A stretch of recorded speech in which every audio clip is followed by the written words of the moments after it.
I've sung alto at First United Methodist on Maple and Third for most of my adult life, long enough to know what a wrong note feels like in the body. It's a hitch in the ribs, a tiny stumble in the breath that you catch and correct before it becomes a fall. But that Wednesday night in Hickory, Ohio, the mistake didn't belong to the music. It belonged to the room. We were halfway through the second verse of Come Thou Fount, voices braided in a clean, steady harmony, when the air felt suddenly thick, like we'd all walked into a warm, invisible curtain. The note I held, an easy E I've chased for years, stretched and thinned until it felt like a piece of glass between my teeth. I saw Agnes 2 pews over, lips rounded, throat working, but no sound came out. Our tenor, Pete, stood rigid with his mouth open so wide I could see his fillings. Every voice stopped midstream while every mouth stayed ajar. A whole choir caught like fish under the ice. The fluorescent tubes along the ceiling hummed and then steadied, casting their usual indifferent glare. The smell of lemon oil rose off the wooden pews, bright and clean, and the old box fan in the vestibule thudded on its loose bearings. Outside, I could hear a train dragging itself past the crossing on Main, its horn drawing a long complaint across town. Nothing out there cared that we had been cut clean from the note we meant to sing. Our director, Ms. Whitaker, 50-ish, all cardigans and metronome posture, lowered her arms slowly, as if easing a sleeping child into a crib. Her hands hovered for a moment in the heavy air before she tucked the baton into her palm and, without looking at us, leaned toward me. Her perfume smelled like iris and old paper. "Don't move," she whispered. "They're listening." I felt a prickle, the kind that starts under the hairline and creeps down the spine. "Who's listening?" My voice came out too loud in the hush, like a shoe scuff in a library. Ms. Whitaker didn't answer right away. She kept her eyes on the far aisle at the first pew where we always seat the kids during rehearsal so they'll stay put and not scuttle off to the basement for cookies. We've got a small crew these days, Hickory's shrinking like a sweater in hot water, and the front row held only 5 of them. The Harrington twins, a little boy from the blue house near the grain silos, and 2 girls I didn't recognize. They sat with their hands folded, nice as you please, staring at us. Ms. Whitaker's mouth barely moved. "The children," she said. "Don't let them blink." It was such a ridiculous sentence that for a second I wanted to laugh. Then I turned my head. Have you ever tried to hold your eyes open past comfort? There's a point where the lids start to tremble and tears spring up without your permission, and instinct takes over. The body begs to blink. The children had passed that point. Their eyes were glossy with tears. They didn't wipe away. Not one took a breath. Not one made a sound. They just stared, pupils wide and steady, like someone had painted eyes on dolls and set them in a row. My throat tightened. All my instincts, mothering, teaching, the 1,000 ordinary skills I've gathered in this town, told me to go to them, to snap a joke, to break the tension, to be useful. But Ms. Whitaker's hand found my wrist and pressed, a quick, shaking warning. "Don't," she said. "If they blink, we'll lose the room." Lose the room? It didn't make sense, but neither did the clock over the vestibule that had stopped at 7-11 while my phone in my pocket ticked on, nor the stained glass window of the Good Shepherd where the shepherd's eyes seemed, absurdly, to be looking at the children instead of the painted lamb on his shoulders. We all stood like that, throats working, mouths open, no sound, for I don't know how long. Later, I would try to count it in heartbeats. In the moment, time stretched thin and then went slack. The Harrington girl on the left, the one with the chipped purple nail polish, let a tear slide down her cheek. It did not drop. It hung on the curve of her face as if gravity were tired. "Please," I said, not sure who I was talking to. The little boy from the blue house lifted his chin, just a fraction, the motion stiff, like it wasn't his idea. The 2 girls I didn't recognize sat with the same careful posture I'd use for balancing a tray. Perfect, fragile, not to be disturbed. Their eyes were open too long. That was the plainest fact in the world. as plain as the hymnals stacked 3 deep and the metal folding chairs that always pinch your fingers if you don't unfold them just so. I realized, in the slow, cold way you realize you've left the stove on, that whatever was wrong wasn't with the children. It was with the space between us and them. Miss Whitaker squeezed my wrist once and let go. "We'll start again," she said, voice flat and steady, like she was announcing a weather report. "On my count." Her baton rose. The room did not want to give the note back, but I wanted it, and I am not a woman who lets go of something just because it turns heavy in her hands. I filled my lungs, and when Miss Whitaker dropped the baton, I sang. When my voice broke loose, it startled me. A raw, human sound, shaky around the edges, but real. Agnes joined a beat behind me, her soprano thin but determined. Then Pete forced his baritone out, ragged at first, then stronger. One by one, the others followed, each of us clawing our way back into the hymn, as if dragging ourselves from deep water. The children never moved. They just sat there, those glassy eyes catching the dim church light, as though the song wasn't for God or for us, but for them. No, not for them, because of them. I leaned toward Miss Whitaker between lines. "What's happening?" "What do you mean they're listening?" She kept her arm, steady, baton conducting in sharp little motions. Only her jaw moved, working the words through teeth that never quite unclenched. "Don't ask now." "Don't look away from them," I wanted to argue, to say this was absurd, that we were adults singing hymns in a half-empty church in rural Ohio, not actors in some campfire ghost story. But then one of the girls, the one with the pale hair pulled into 2 stiff braids, let out a faint wheeze.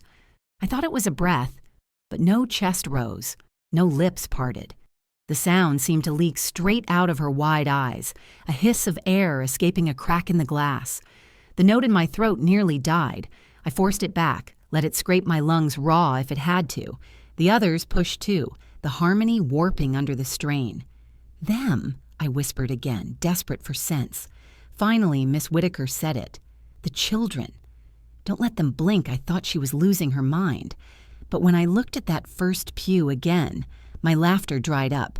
The Harrington twins' eyes were so wide I could see the whites haloing all the way around. Their lashes trembled but stayed open, tears balancing at the lower rims without falling. The boy from the blue house, Jimmy, I remembered suddenly, sat stiff as wood, pupils blown out like someone had pulled all the light inside. His little shoulders hunched against the pew, not slouched with boredom like children always do, but locked, as if bound there by invisible thread. And the 2 unknown girls? They were the worst of all. Identical dresses, identical black patent shoes, swinging just above the ground. But their expressions didn't shift. Not a twitch, not a blink, not even the faintest swallow. They were staring so intently that I swear I felt my own heartbeat stumble under the weight of it. "Why?" I asked, trying to keep my voice hidden beneath the song. "Why can't they blink?" Miss Whitaker's eyes flicked to mine, wet and desperate. "Because if they do, we stop being the ones in the room." The words didn't make sense, not fully, but they landed in me like a cold nail. I kept singing. I had to. The air inside the sanctuary changed then. I've lived through tornado warnings where the world holds its breath, sky turning the sick green of a bruise, birds silenced, dogs cowering. This felt like that. Unnatural stillness, every corner charged and waiting for a break. The church smelled sharper, like the old varnish on the pews had heated suddenly under invisible sun. One of the sopranos faltered, her voice breaking. The Harrington girls' lids fluttered just once. My stomach lurched so hard I nearly doubled over. Miss Whitaker snapped her baton down, eyes blazing. "Louder!" she barked. "Now!" And we did. We sang like our lives were in the notes, because maybe they were. Still, I couldn't shake the thought gnawing at the back of my mind. If all it took was a blink, what happened when one finally came? I don't know how long we carried the hymn, voices straining like threads about to snap. My throat burned raw, each breath sharper than the last, but still I sang. To stop felt impossible, dangerous, like dropping the rope in some tug of war where I couldn't see the other side. Then it started. The little betrayals of the body that no one can hold off forever. The Harrington boy's eyes shone red at the rims, veins spidering out in tiny rivers. His sister's lower lid twitched, jerking once, twice, as though something beneath the surface was begging for release. Jimmy from the blue house had a tear rolling down his cheek at last, but it didn't fall. It clung to his skin, wobbling with each vibration of our voices, as if time itself was reluctant to let go. The pale-haired girls, the ones I didn't recognize, looked the worst. Their lashes trembled violently, lids fighting the impossible. Yet their gazes never shifted, locked on us with the terrible patience of predators. It was wrong, all of it. Kids should fidget, scratch their knees, sneak glances at the clock, whisper when adults' backs are turned. These weren't children anymore. They were vessels trying not to spill. My chest tightened. I felt, not thought, felt something behind their eyes, like leaning too close to a keyhole and realizing someone is already on the other side, looking back. I stumbled a word, just one, and the sound that answered me was not silence, but pressure. The air grew heavy, a thickness pressing on my eardrums, on the thin bones around my eyes. A pulsing presence leaned in, closer, eager. "Keep it steady," Ms. Whitaker hissed through her teeth. Sweat clung to her temples, sliding down in thin silver streaks. Her baton trembled in her grip. The altos around me tried to stay true, but I could hear the wobble, the desperate cracks where voices broke. One by one, the choir members were losing control. And then I saw it, the faintest flicker of lids. The left pale-haired girl, her lashes sank halfway down before jerking open again. Not a blink, God help us, not yet, but close enough to make the stained glass window shiver in its lead frame. I don't mean that figuratively. The Good Shepherd's painted robes rippled as though a wind moved through the glass. His staff bent a fraction, then righted. A bass singer dropped his note in shock. That was all it took. The room bent. Not the way buildings sway in an earthquake, but the way heat bends air above asphalt. The pews seemed to stretch long and thin, then snap back. The ceiling beams quivered as though seen through water, and from the children's eyes, from behind their eyes, something pulsed outward. A cold thought, but not mine, not human. The hair on my arms lifted straight, and I felt the urge to look down, to close my eyes, to shut it out. But I remembered Ms. Whitaker's warning, "Don't let them blink." So I sang harder, voice breaking, the sound ugly and raw but alive. The children twitched again. Too long, far too long. Their little faces strained, eyes too wide, too red, too wet. But still they held them open. And I thought then, with a terror that hollowed me to the core, what are they keeping out? The hymn collapsed before we reached the final verse. One soprano choked, clutching her throat like the note had cut her from the inside. Another dropped her hymnal, the crash echoing too loud in the warped air. That sound broke the spell, snapped us all back into being mere humans again, too small for what we were holding back. Voices fell away, scattered into coughing and gasps. Someone muttered, "Lord have mercy," under their breath. Another stumbled for the exit, tripping on the worn carpet runner in the aisle. Hymnals slid from pews, pages splayed like broken wings. The orderly rows of sound dissolved into chaos.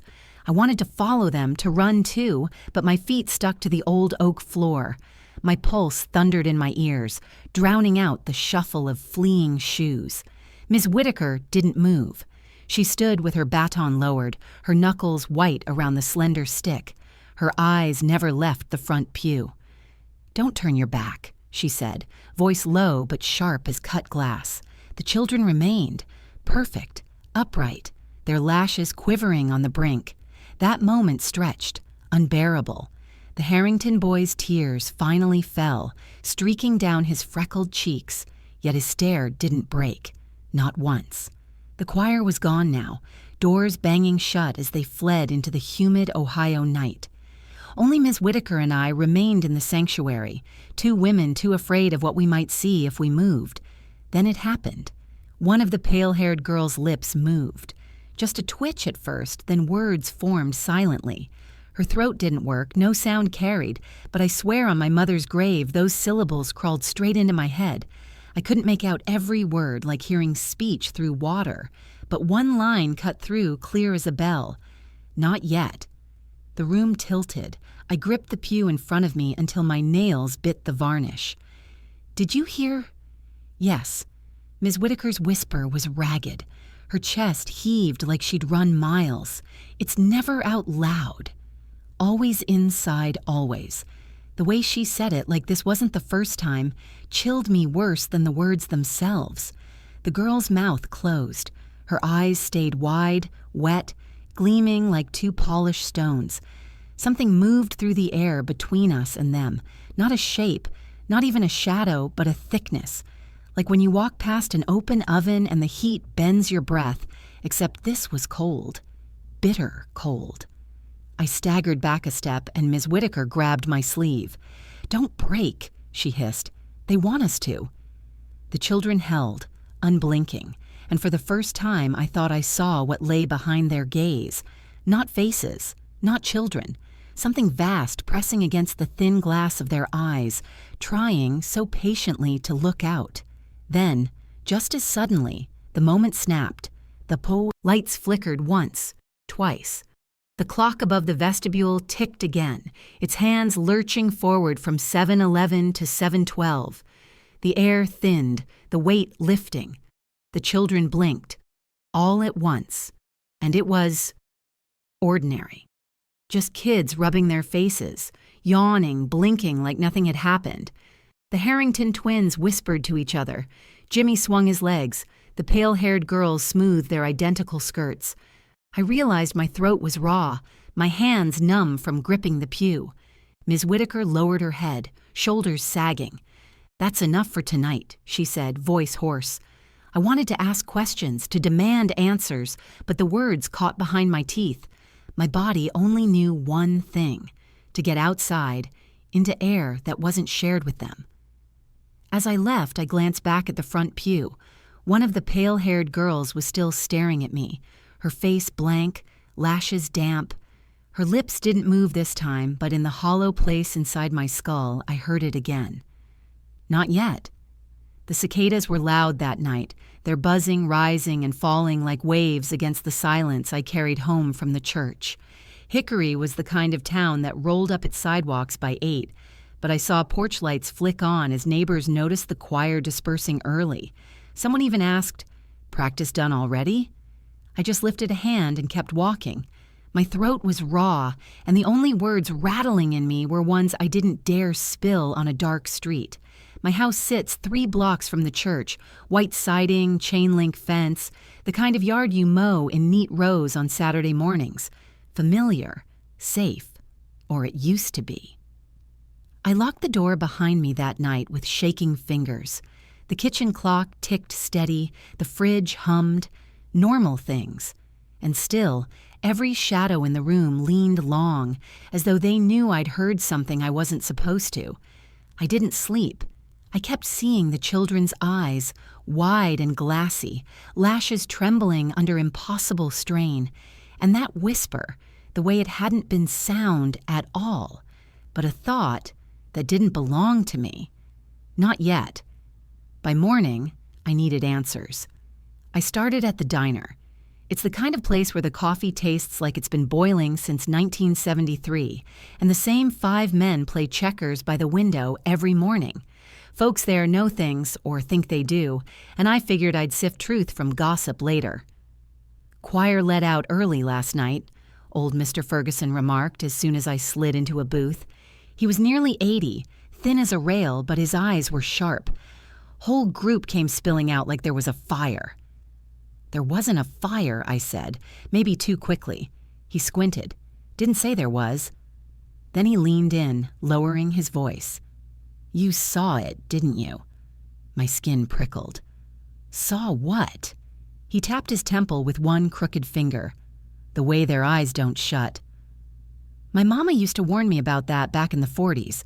Said you don't stare too long when the children sit quiet, 'cause sometimes it ain't the children looking back. I went still. He nodded like he'd confirmed something. Don't act surprised. Whole town knows. We just don't speak it outright. Across the diner, a waitress nearly dropped her pot of coffee at that.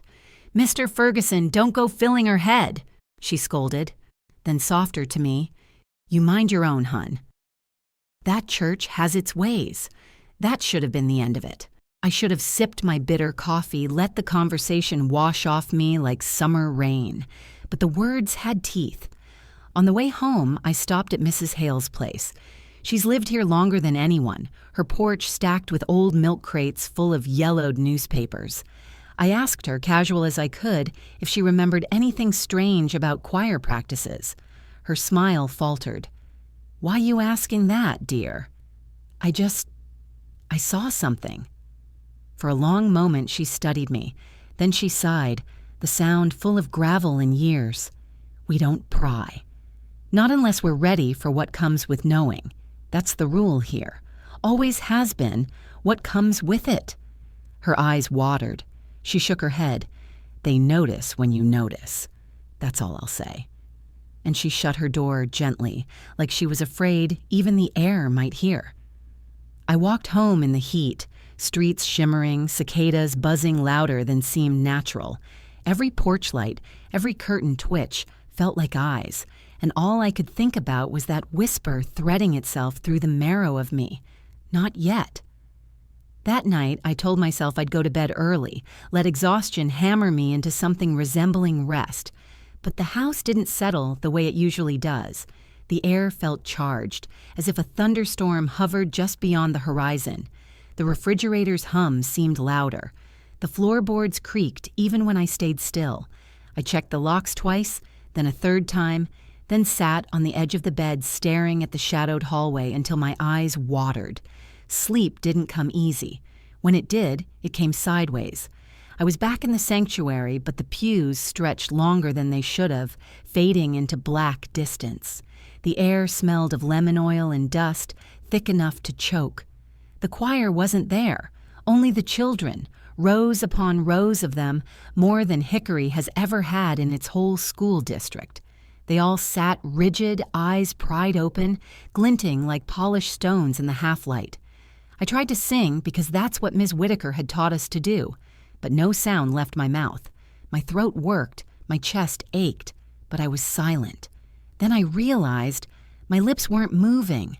They were frozen, parted, as if some invisible hand held them in place. The children leaned forward in unison. Dozens, maybe hundreds, every face tilted the same way. I couldn't hear breathing, couldn't hear rustling, just the sound of my own heart slamming against my ribs.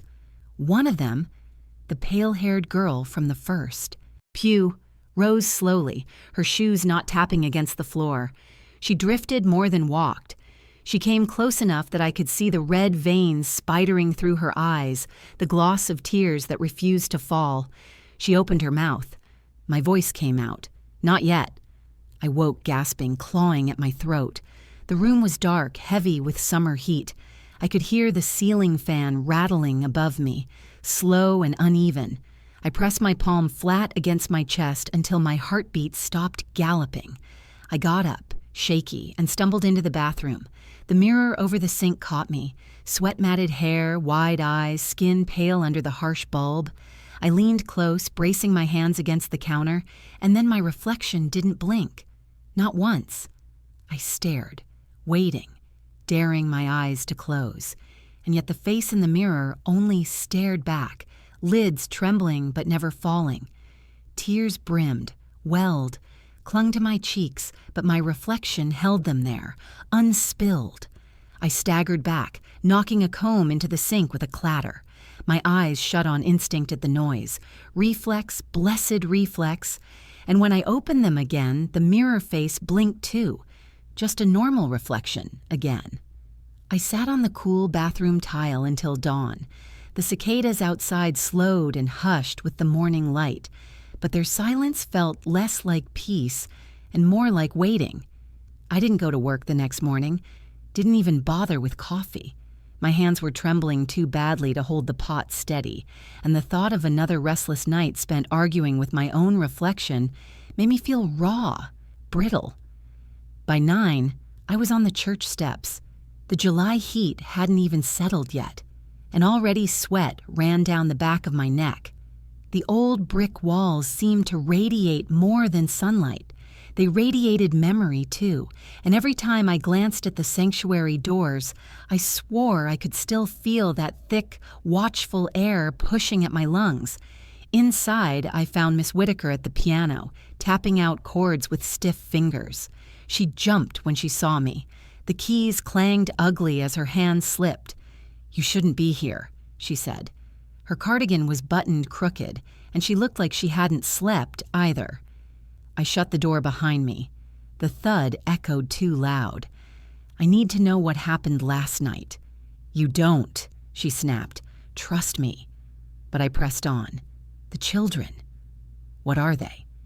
She sagged onto the piano bench, shoulders slumped.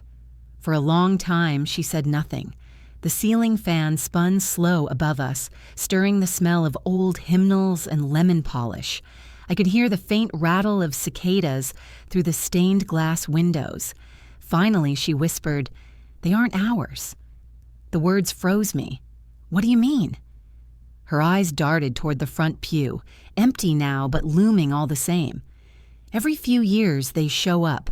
Not always the same faces, but always children. Parents swear they're theirs. Teachers swear they've taught them since kindergarten. The town weaves them in like thread. But those of us who keep watch, we know better.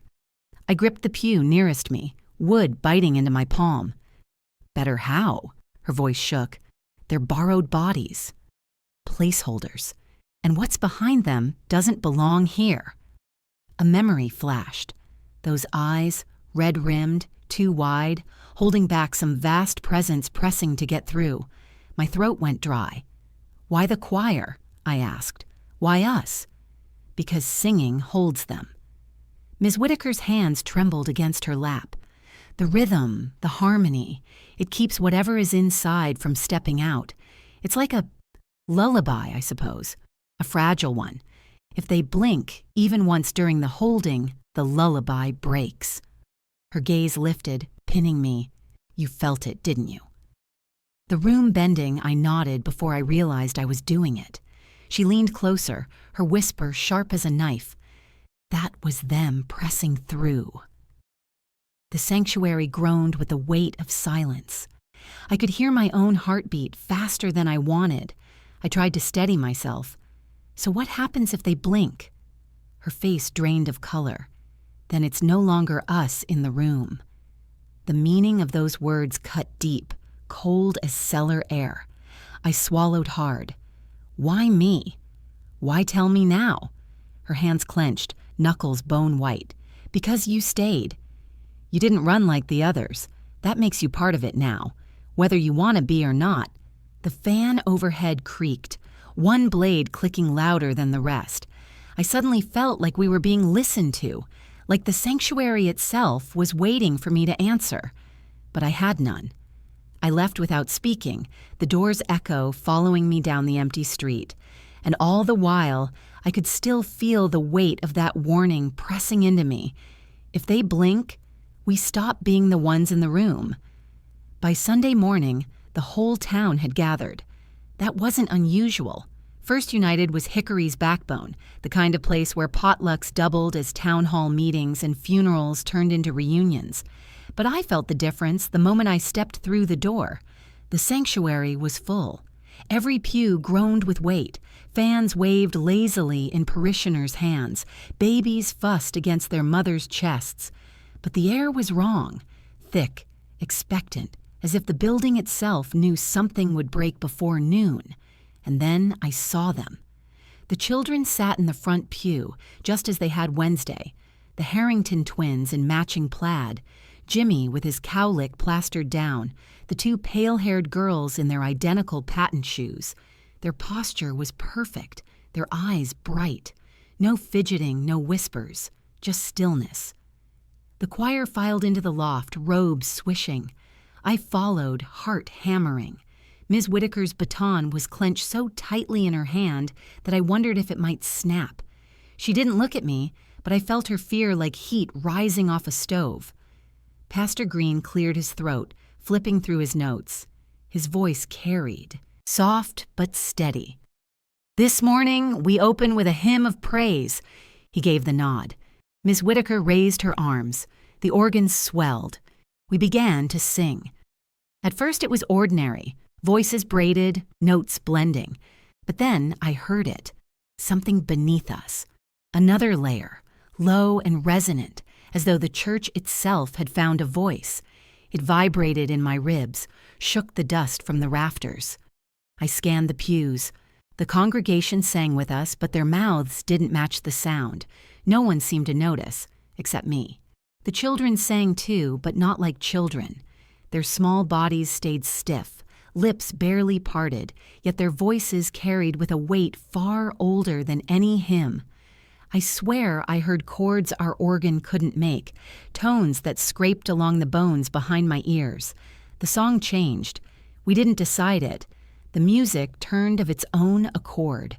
Our hymn twisted into something heavier, older. Words none of us knew slid from our mouths as if borrowed. And the children's eyes, those unblinking eyes, glowed wet with tears. I felt the shift before I saw it.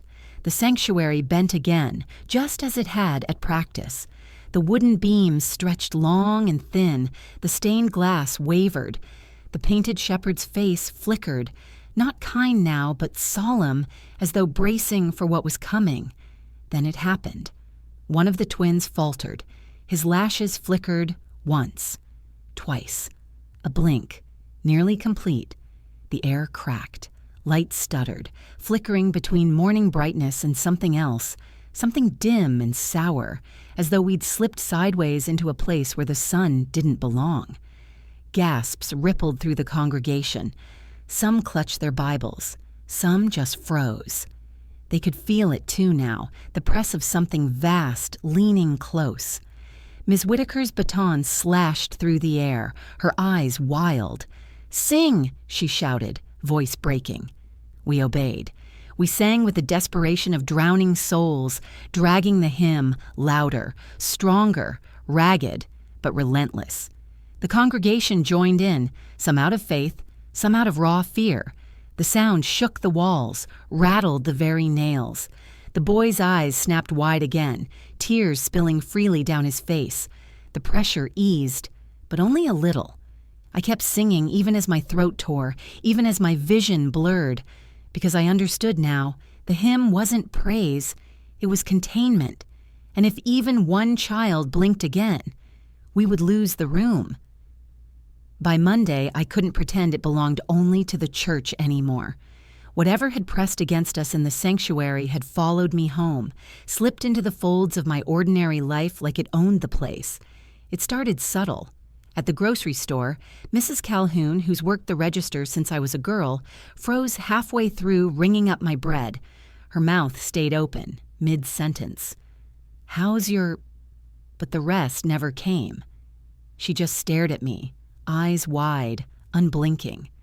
The scanner light flickered against her pupils, red bars sliding across black glass. "Ma'am?" I asked, trying to sound calm. Nothing, just that stare. And then, with a violent blink, she snapped back, finished the sentence without a hitch. "Day going?" Like nothing had happened. I left the groceries right there and walked out. At the gas station that night, the clerk froze the same way. On the sidewalk outside the library, a teenager I didn't know stopped mid-laugh, eyes locked open too long. Each time the same stillness, the same wrong weight behind their gaze. It didn't matter where I went, it didn't matter who they were. By Wednesday, I stopped counting. The worst was at home. I'd taken to covering mirrors, every single one, a blanket over the hallway mirror, an old sheet across the one above my dresser. But I forgot the little oval hanging by the front door, a wedding gift I'd never much cared for. That night, I caught it watching me. Not me, exactly. My reflection. She stood a half beat out of sync, her eyes unblinking, a tear trembling at the lower lid. I tried to close my own eyes, squeezed them shut, hard, and when I opened them, she hadn't moved at all. I ripped the mirror off the wall and stuffed it in the trash can outside, but when I came back inside, I could still feel her staring. I tried praying. I tried humming hymns under my breath. Sometimes it worked, sometimes it didn't. There were moments when my voice felt like the only thread keeping me here, keeping the world from tipping. I wondered if this was what Miss Whitaker lived with every day. Endless vigilance, endless fear. I was unraveling. Every laugh in town sounded a half-second late. Every silence hummed with hidden breath. And still, every night in the hollow space of my skull, I heard the same whisper, "Not yet." The next choir rehearsal should have been routine. Fewer folks had shown up, half the altos begged off with sudden summer colds, and the bass section was down to one man. Word had spread, even if no one said it out loud. Still, I came. I couldn't not. After what I'd seen, it felt like absence would leave a door wide open. The sanctuary was dim, lit by the buzzing fluorescence and the last slants of sunlight through stained glass. The children were already there, lined up in the front pew, waiting. They didn't fidget. They didn't whisper. They just sat, unblinking like they'd been planted and grown in that wood. When we started the hymn, my voice shook. Every note scraped raw across my throat, but I forced it out. The others wavered, thin harmonies unraveling as nerves chewed at us. That's when one of them spoke.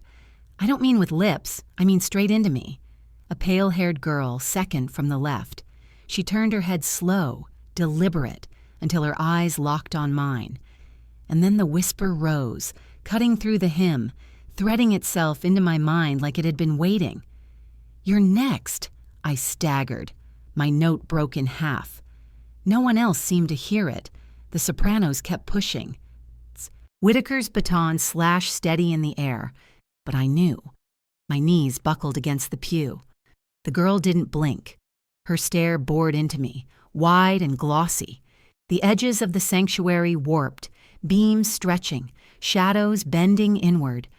I grabbed the wood to steady myself, but the grain writhed beneath my hand, shifting like it was alive. A vision tore across me. For a breath, I wasn't standing in First United anymore. I was in a room I didn't know, pews gone, windows blacked out, only rows of children staring. And behind their eyes, something vast leaned close, pressing against the thin barrier between us. Then it was gone. My chest heaved, my throat burned. The hymn limped to a close, ragged and uneven.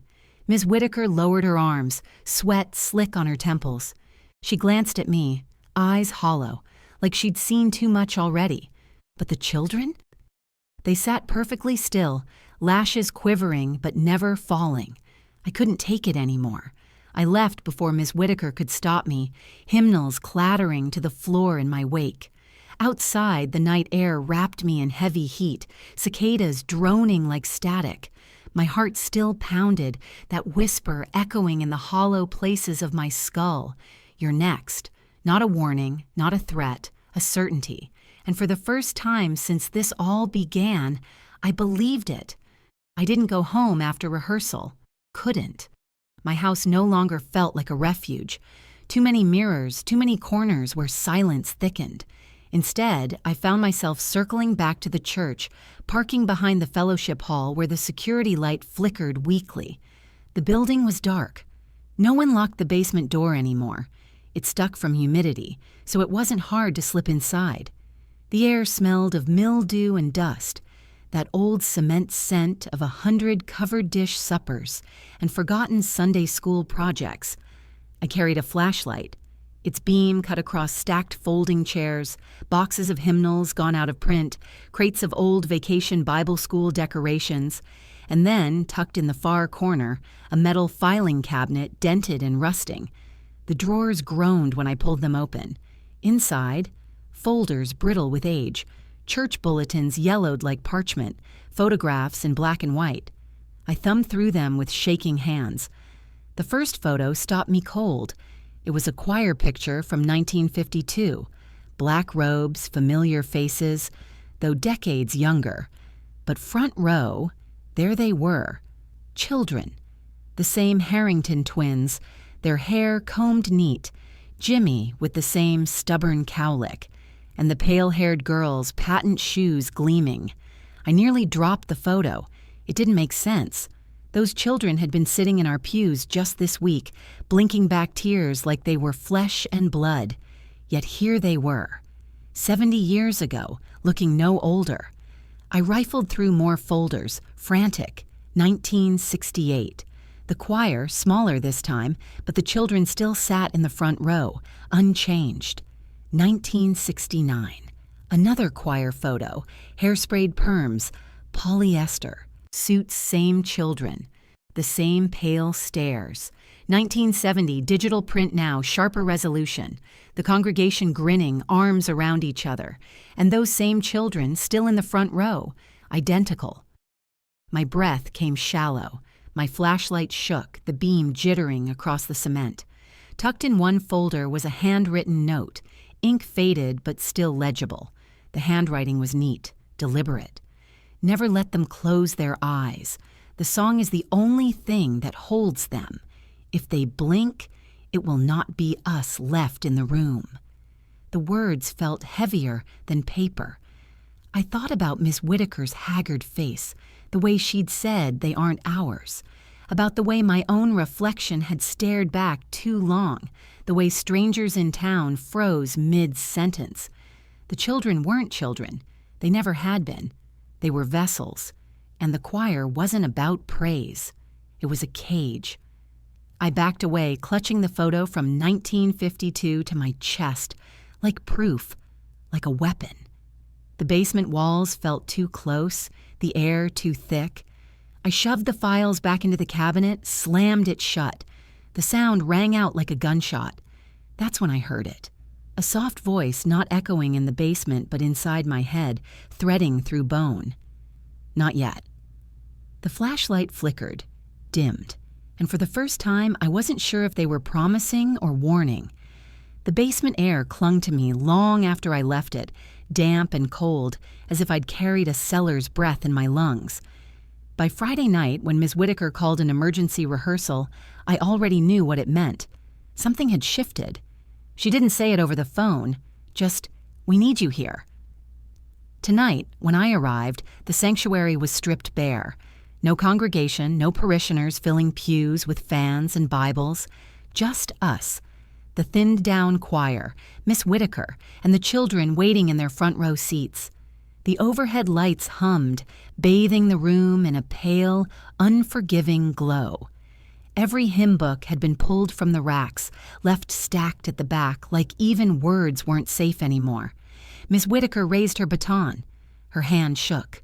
"We hold them," she said, "no matter what happens." Do you understand? I wanted to ask how long or until what, but I already knew no answer would come. We began to sing. The sound was thin at first, voices exhausted from too many nights of fear. But the hymn swelled anyway, filling the rafters, wrapping around the walls like desperate rope. The children didn't move. Wide-eyed still, their lashes quivered with strain. And then, as if on cue, the air thickened. That bending came again. The sanctuary stretched, warped, as though the church were a rubber band pulled to breaking. Stained glass shimmered, shepherd and lamb flickering like faulty film. And behind their eyes, God help me, I felt it. That pressure, vast and patient, pressing against a thin barrier, like a tide waiting to surge through a crack. Sweat stung my eyes. My voice broke on the high note, but I forced it out again, jagged and raw. The others followed, ragged threads of sound binding tighter. Then it happened. One child blinked. Just once. The boy, Jimmy, the one with the cowlick, his lashes fell and rose. A split second, no more. But the moment he did, the world fractured. The pews rippled like water. The ceiling beams twisted, stretching into a sky that wasn't sky. The stained glass burst into shards of light, scattering like stars. The hymn didn't sound like music anymore. It was a scream, a tearing. And the children? Their eyes weren't their own now. They were windows, black and endless, something vast leaning forward to meet us. I dropped my hymnal, pages scattering across the floor. My knees buckled, and still my voice poured out, scraping my throat raw, because I knew if I stopped, there'd be nothing left of us at all. Ms. Whitaker's baton snapped in two. She screamed, not words, just raw sound, and kept conducting with empty hands. The children leaned forward in unison, wide-eyed, tears streaming freely now. Behind those tears, behind those eyes, I can't describe it fully, shapes too large for the room, angles that bent wrong, a gaze that made me feel smaller than dust.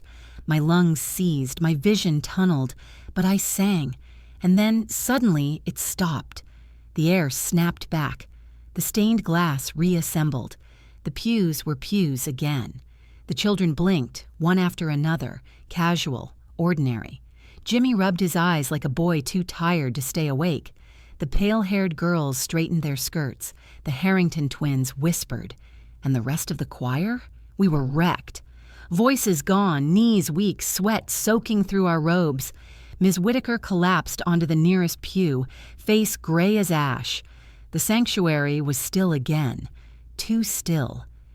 I didn't need her to tell me what had just happened. I knew. We hadn't contained them. Not anymore. We'd only bought time. I haven't gone back to the church since that night. I don't know if Ms. Whitaker is still alive. Her face was gray, her breath shallow, and when I left her on that pew, she looked as though the hymn had stolen every last ounce of her. Maybe she stayed. Maybe she kept singing even after we stopped. Me? I walked out. My robe clung to me with sweat, my throat raw as gravel, but my legs carried me down the center aisle, through those heavy oak doors and into the thick Ohio night. The cicadas screamed in the trees, the street lamps buzzed. For a moment, I thought I'd left it behind, but I know better now. I see it in people's eyes, not just in Hickory, at the diner, in the grocery store, on the interstate rest stops when I've tried to leave town. Strangers freeze mid-blink, staring too long, their pupils gone wide, tears clinging but never falling, and sometimes their lips twitch, barely moving, as if practicing words that aren't their own. Not yet. It follows me into sleep, too. Last night I dreamed I stood before rows of children, more than I could count, their faces shining in the dark like wet stones.